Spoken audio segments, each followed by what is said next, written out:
Hilton brings you new ways to stay, with experiences that let you capture the glory days. Introducing the Graduate Hotels. Each inspired by local college towns, these stays are always original and never boring. Get in touch with traditions all across the country and enjoy a stay that's a class above the rest. Book at Graduate Hotels with Hilton Honors Points at Hilton.com.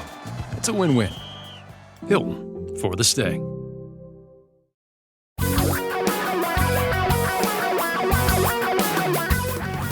Reality radio for a really great future. We're talking real money. Welcome to Talking Real Money, the podcast and the videocast, because I hate the term vlog. I do. I hate the term vlog so much. It's not a vlog. This is a podcast with moving images. See? Images moving. Sharks I'm Don McDonald in Florida. This is Florida. This is what Florida looks like in the summer. For almost every Floridian, this is what Florida looks like in the summer. You know how it is in the cold climates where it snows a lot, and this is what your life looks like in the winter? Well, this is what our life looks like in the summer. I was looking at next week, because I've got sort of an event in my life coming up next week. Trying Yes, to you do. discourage my wife from doing anything outdoors for this event when I know, when I just wanted to make sure we were going to be all right, and we're not, because the high next week, 99 degrees, and when you factor in the humidity, today it's only 95, and you factor in the humidity, it feels like what? 105 today. So you can imagine what 99 will feel like. It will feel like Arizona underwater. And by the way, hi, I'm Tom, and did I forget to live tell in people your name? Seattle. I was going to get to that. Tom is Yeah. in Seattle in the Museum of Military Models. And I was going to point out, since we're going to talk about the weather, that I just looked at the 10-day forecast. We do not have one day where the temperature will exceed 70 degrees. What a difference. Come on. I've got these, my little strawberries are sitting out there like, we're very green right now, but we just like a little bit of sun will turn red for you if you'd like, but I don't think it's going to happen. My tomatoes, same way. I just stand out there all day with a high-powered LED flashlight. I think what you're going to have to do. Here, drink Not up some complaining, light, you little guys. It's made me very grumpy. I'll put it that way. And here the strawberries are the size of human heads. They're just...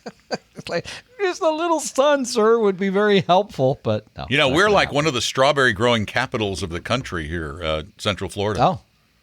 They have the big we used to strawberry be here. festival every year. Huge strawberry growing. Well, okay. Well, They're not good enjoy. strawberries, but there's a lot of them. okay. They're really not very tasty.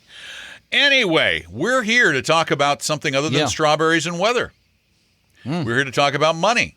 Something you need, something you want, something you must have in your life, something that makes you crazy and confuses the heck out of you. And we're here to talk about one of the most important aspects of dealing with money and investing, and that is the concept of risk. Risk is confusing and yet incredibly simple. It's so simple. And you generally are doing it all wrong when it comes to dealing with it because you don't understand it. So we're going to help you figure this out and get risk under control so that you can now invest and go, I'm okay. I get it. I'm not down 35% because I get it. Here's a question for you, Tom. Yes. And I know you asked this at a meeting, but this is a question for everybody out there. Are you personally in a bear market?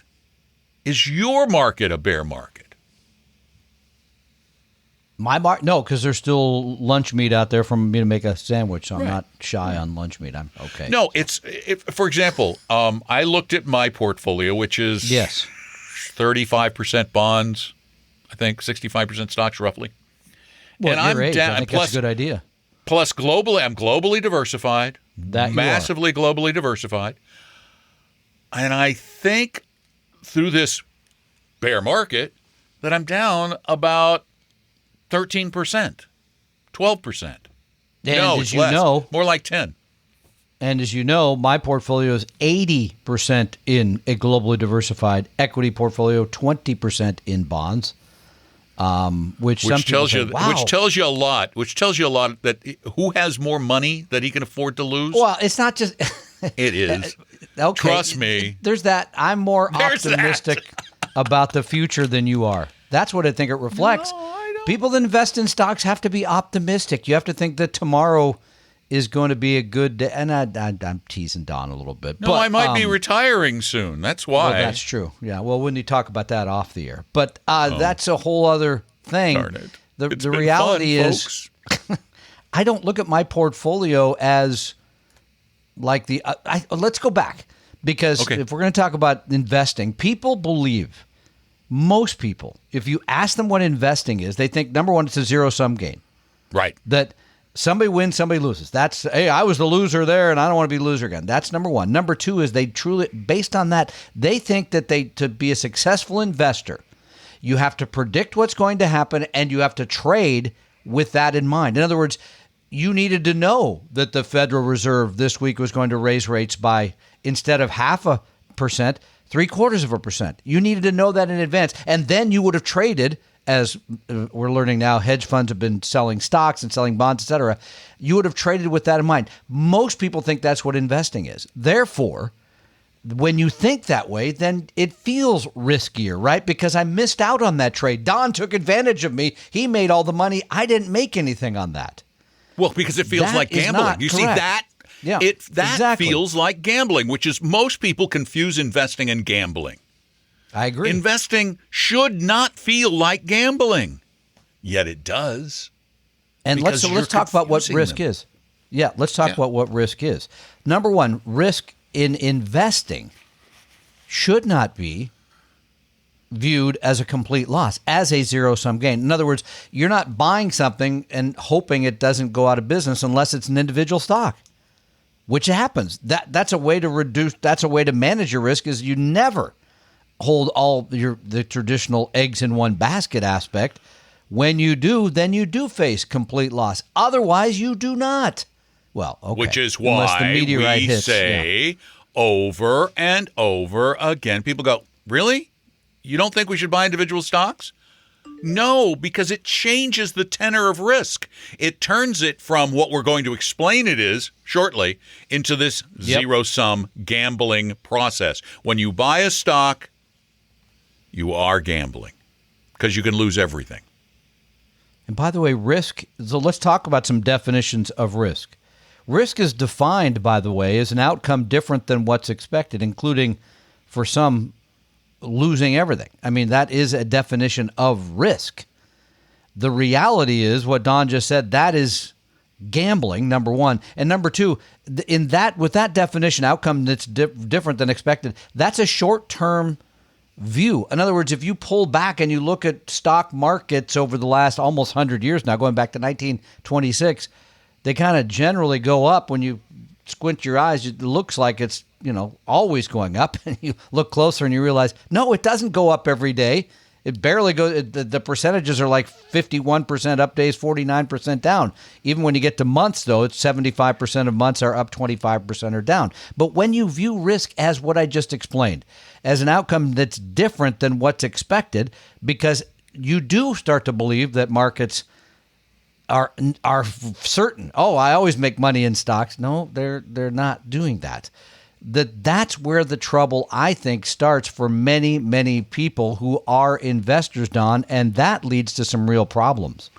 But the fact is, had you remained invested over decades, any period of decades, by the way, in the United States, you would have made money just staying invested. You didn't have to do anything, which is why I say risk really needs to be thought of as not the chance I'm going to lose everything. As you said, an asteroid, you could lose everything, but we'll all lose everything, so it won't matter. We want to turn it from thinking of it as the potential to lose everything, my life is going to be ruined, into thinking of it as just degrees of volatility, the bouncing. If you do this right, The only risk you face is, as an investor, is the bouncing. So now all we have to do is figure out a way to manage the degree of bounciness.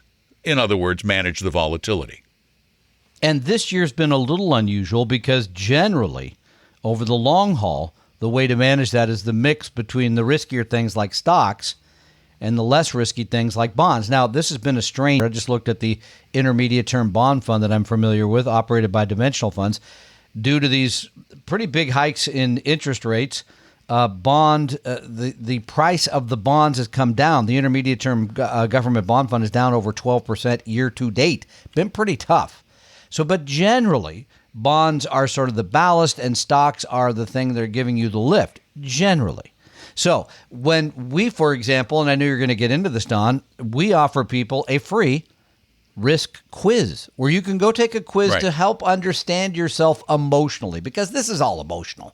Because if you were not unemotional, you put it all in stocks, because stocks have made more of the long haul. In 30 years, you might say, why did I own those bonds? They didn't make half as much as that's right. But you didn't want to live with a decrease in the value of your portfolio by 50% like you faced in 2008. So the risk quiz is a way for you to understand yourselves around the emotion of financial markets per se. That's where the problem, we know the behavioral finance part of this is way bigger than you want to admit. And before we dig into the risk quiz, because we want to talk to you a little bit about how you read it, how you read your score. But before we get into that, in addition to the stock bond balance that has worked in many periods in the past, there is also a degree of non-correlation, not exactly the perfect definition, of other asset classes not moving in lockstep with each other over longer periods of time. Yes, in short periods like this, everything tends to move similarly, and this time it's even bonds. However, bonds have not gone down as much, and the shorter term ones not as much, but there are other asset classes that have done really well, reasonably well, and not even gone down, like small cap value stocks. Some of those have performed quite well. So you want this diversification across the board. You really do. Now, as far as the risk quiz goes, this is something that was created by multiple academics at a number of universities, and they looked at common thinking traits among groups of people, how certain people think, and then how that affects their ability to remain invested in good times, bad times, up times, down times. And they've come up with a score. And you can take this. You just go to talkingrealmoney.com or vestory.com, and you click on the risk quiz. And then that will take you. As a matter of fact, I'm going to go to that. You're actually going to do this right now on the program? I am. Are you using the regular version or the electrode one? I think the electrode one is far more accurate myself. The FDA banned the electrode one. Oh, God, no fun of any kind. Because you kept burning people because you're having too much fun. How do you feel now? Not as well. So market lost another 20%. I had it right here, and then the page changed on me. There it is, Vestory Risk Quiz, RISQUIZ. Now, this is a really, really simple process, and let me tell you, it is absolutely free. And there's no obligation. This is free. No, you don't. So have to what you do is I'm going to go in and I'm going to tell it my name. Yep. Nobody's going to my name. Nobody's going to try and sell you anything. I'm going to then I'm going to give it some information on how old I am, because that factors into this. Mm-hmm. And so I'm going to tell it how old I am. I'm going to tell it your new age as of next Friday, or your current age. I just give it my birth date. It doesn't ask for my age. All right. So, and then I'm going to tell it how much I have to invest and how much. Now, what it's asking now is saying how do you invest right now? So I'm going to say, about between 50 and 75% in stocks. Okay? That's me. Okay. Yeah, fair enough. And it takes me to the quiz. Now, in this quiz, you answer the following questions. I'm going to give you some of the questions. Okay. I understand financial and investment terms without difficulty. Now, for me, having been in this business for, 40 years, I pretty much strongly agree. Yeah. Now, I that's think probably that's not fair. most of you. So be honest. I am comfortable with financial risk. This is a great question for right now. Why is it a great question for right now, Tom? Well, because we know when times are good, when stocks are in periods of rising, that you all feel very comfortable. It's a fascinating thing, and you're willing to say, "Yeah, I'm good with volatility. I'm okay with this and this and this." But then when you actually experience it, like we have here this year in 2022, guess what? Your level of acceptance of said volatility is less than it was last year. It's a fascinating thing. And by the way, it's another reason for even people that took a risk quiz last year, take another one now. Compare your scores, because I think you'll find it fascinating to see how you may have changed emotionally over the last year. Almost guarantee you have. The next question is, in 2008, the stock market dropped approximately 37%. That meant, and this is the broad global stock market. Because the S&P lost over 50. Yeah. Right. That meant that 100,000 invested in U.S. stocks at the beginning of the period was worth 63,000 at the end of 2008. What would you do in a similar scenario now? Would you sell everything? Would you decrease it? Would you buy? Or see, so I'm going to say I would significantly increase my investments because that's what I would do. But answer it honestly. You would increase your exposure to stocks? In a period, I would put more money into the stock market you would if it's add down. to your holding. Okay. So if you had I absolutely cash, you would be a buyer. Yeah. Okay, the next is a chart that shows, in fact, I'll show you this on your screen. Okay. Here's a chart that shows the average annual returns of various portfolios from 1950 to 2016. And this is just for an example, and it shows you what the returns had been and what the worst year had been. And this is an opportunity for you to look at this and go, oh, could I have stood a 37% decline in a year? Pretty steep. So now you answer it based on this. And so I'm going to click that one. I'm going to say, yeah, I can handle that. You could handle the 37%? No, I went down one notch. I would describe my past financial decisions as conservative. I'm going to disagree. Yeah, I don't think I feel anxious about my investments performing negatively. I'm going to disagree, but the gentleman who called us yesterday, he's definitely an agree guy. Oh, yeah, definitely. Absolutely. Answer these positively. I want to minimize short-term volatility. There's question after question. In the event of emergency, I want to sell some of my assets within a few days. This means you don't have an emergency fund. Right. You need to have an emergency fund. If this is the case, you should have an emergency fund. I concur. Moving on to question 9. I'm willing to invest in assets with a limited track record in search of higher returns. Wow. That's saying you're a risk taker. Yep. That's one I'm going to say, yeah, limited track record? Probably not. Not for me. Can you say Bitcoin? I want track Sure, records. yeah. When I think of the word risk, I associate it with opportunity. Do you see how this question gets to the meat of how you think? When I think of the word risk, I associate it with opportunity. You see, I go, yeah. Risk and opportunity go together. Okay, in fairness, you're a guy who's owned a few small businesses. There is no, to me, greater risk than that. Really. No. Your capital is exposed to 100,000 things that could go wrong, and how many small businesses even make it after, 5 or 10 years? It's a very small number. Yeah, but we've taken, both of us, we've done it. We've done it. And sometimes well, finally sometimes glad we not did. well. Yeah. Sometimes not. Yeah. Exactly. I consider myself an experienced stock market investor. Now tell the truth on this one.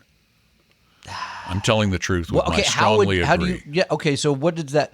So could you say that that means I've been in this business a long time and I understand. Okay, but let me ask you another one. Like my daughter, who is in her mid-30s, would you say she's an experienced stock market investor? Been around this her whole life? But I'd say no. Yeah, I agree. Nope. Nope. No. She hasn't done it. You actually have to see experience. The word to me, experience, means you've done it. And what does that mean? You've experienced bad stuff. Okay. You've actually been in the market. In the market You've when it's gone experienced the down. problems. Yeah. Makes sense. I believe I need to take greater risks to meet my financial goals. That's an See, interesting this is where question.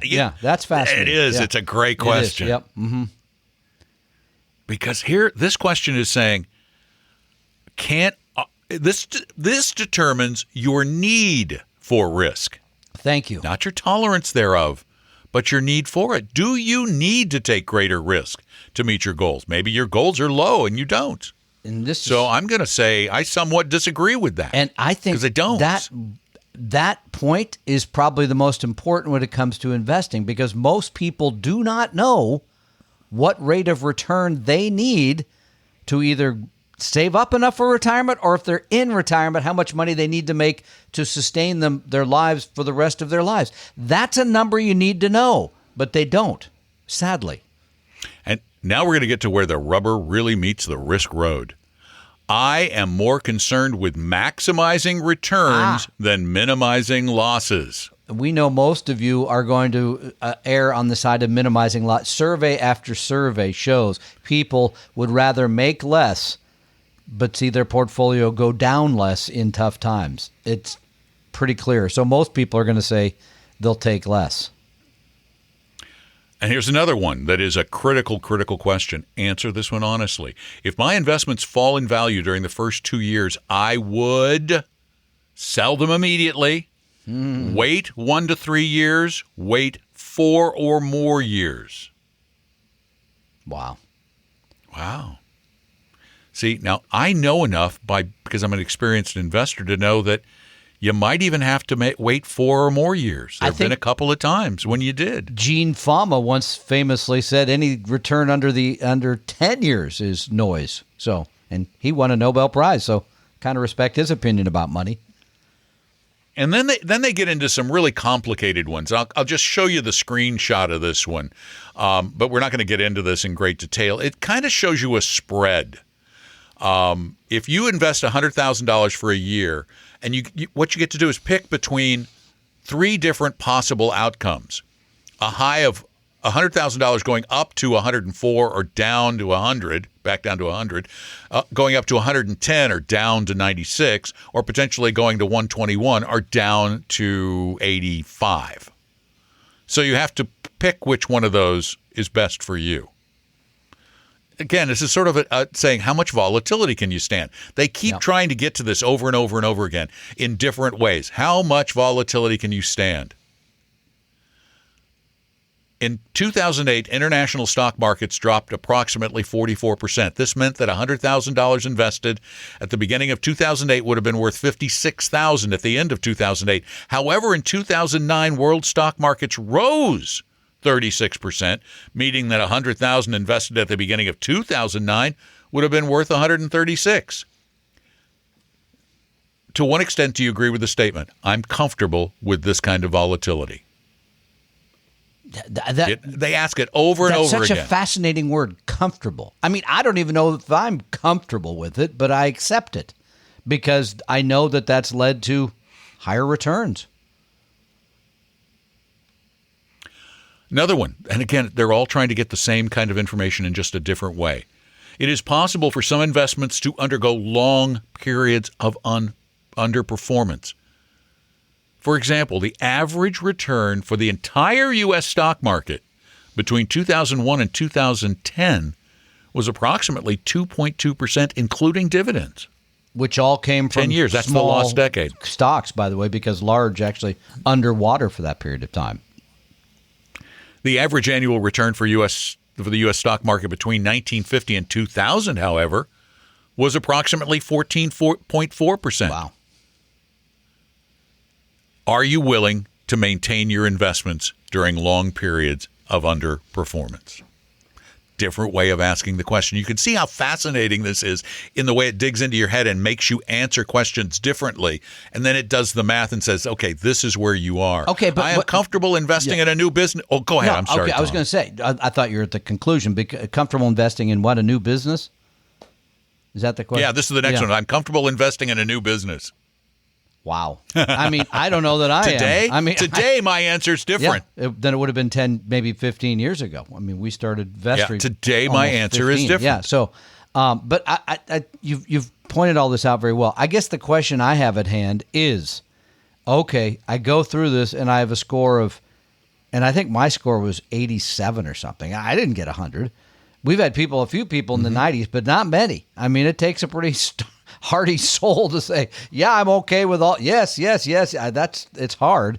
But let's assume your score was 80. Does that mean you should be in a portfolio that is 80% in stocks and 20% in fixed income? Funny you should ask. I scored a 74. I just finished it. Really? You get a nice report. Yeah, you get a nice report. I got a 74 out of a possible 100, which puts me in risk tolerance group 5. That's people who have a high risk tolerance. And that number, and if you scroll down, it below the charts, it says connecting your score to a portfolio. There, it's right here in the report. Right here. Here you go. Right there. Just like one of those dating says, services, it's going to connect you to the ones that are I scored 74 based on your risk tolerance. The matching portfolio is 80% global equities and 20% intermediate U.S. bonds. Which is higher than you have. You need to be selling those fixed incomes and buying the bonds. No, you see, what it says is I have the tolerance for it, but I don't need to do it. Thank you. This is exactly what I was saying 3-4 minutes ago. Is again, if you know that your plan works, if you have a plan, if you know that your plan works only making 5% a year, why in the world would you have a more aggressive portfolio that should make more but exposes you to greater volatility? So, and by the way, that greater volatility leads people to make horrible decisions. We're seeing people sell all kinds of stuff. We're seeing people buy all kinds of annuities, other crap, pardon the expression, because they're nervous about the future.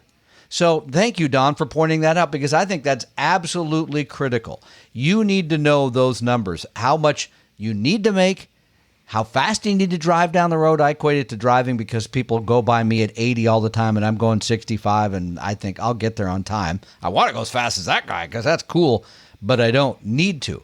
So thank you for pointing that out. Once you have that number, you can tune out all of the noise, and the noise is loud and always getting louder, if you ask me. Absolutely. And that's why I wanted to do a little walkthrough of this, because I think a lot of people are kind of afraid to take this thing because, well, one, it's hard to answer some of these questions honestly. 2, it's tough to know yourself. 3, it's tough to find out you've been doing everything wrong, but it's great to find out if you've been doing it right. And you know, at the end of the day, isn't it better to know what you should be doing? At least get a clue as to what you should be doing? I think everybody should take this thing. I love it. We put it up for free a long time ago. We could have been charging for it. We probably, I mean, if we were smart, we would have been charging for it, but we're not smart. We're not that smart. But it's free, and it's easy, and the addresses are on the screen. You just click on or just go to one of those websites and get the risk quiz and then fill the darn thing out. If you have any questions, you can call us. We'll try to help you understand it. We'd love to do that. But the fact of the matter is, if you know this, you can build a portfolio that isn't going to put you into bear markets. You will not have a personal bear market if you do this right. Thank you. I feel so much better. Without the electrodes, thank you. Do you? It's still okay. Oh, my gosh. We almost went to 30 minutes on that one. Well, we better end this podcast. No questions? No, I think this is very helpful. Risk is important. One of the most important things you can know is your risk need, risk tolerance. We call it your risk profile. Because without that, you cannot make smart decisions. You can't. No, you'll make bad decisions. Anything else? I think you'll make bad decisions. Again, if you have a plan, if you know this, by the way, if you take the test and you know that you score a 30, for example, you know you're risk adverse, but you know you need to take a little more risk, you can sometimes talk to yourself and say, yeah, I know this is the makeup, but I also know that my financial future won't work unless I'm exposed to stocks. You talk yourself through it. And you want to hear a really stupid idea Yes. to help you? It really is a great Yeah. stupid idea. Is you write yourself a Post-it note that says, while I understand my risk tolerance is low, I have committed to taking a little bit more to enjoy the future I really need. So don't panic, and put that inside your medicine cabinet. Put it somewhere where you see it every damn I day. think that's great. By the way, before we Pardon let you my go, damn what did you French. settle on the birthday? Are you going to do something outdoors or not? People want to know. Not if I have anything to say about it. Okay. Because you can't count that high, or just because of the weather?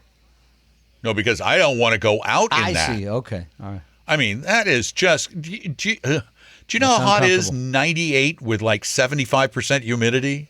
I don't do well in that at all. So while I complain about our weather here, No. I guess I comfortable. honestly, if I had my way, I would be in Virginia right now. Let's not go there. Carry me back to old Virginia. Virginia.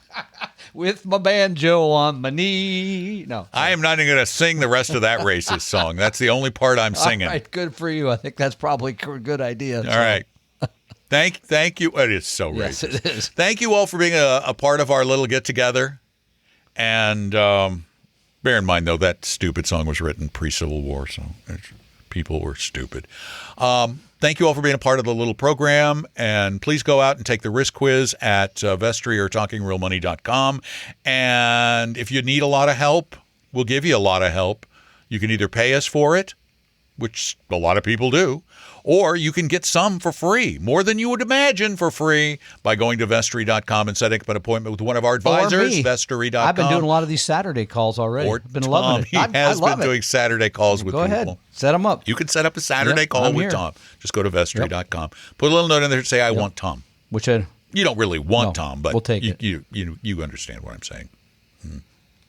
You done now? I'm done. Thanks for Are you for done? doing all this. Okay, Yeah, then. Great. Go All do right. whatever it is you're going to do for the rest of the day. I'm done. That's Tom. Peace. We're talking real money.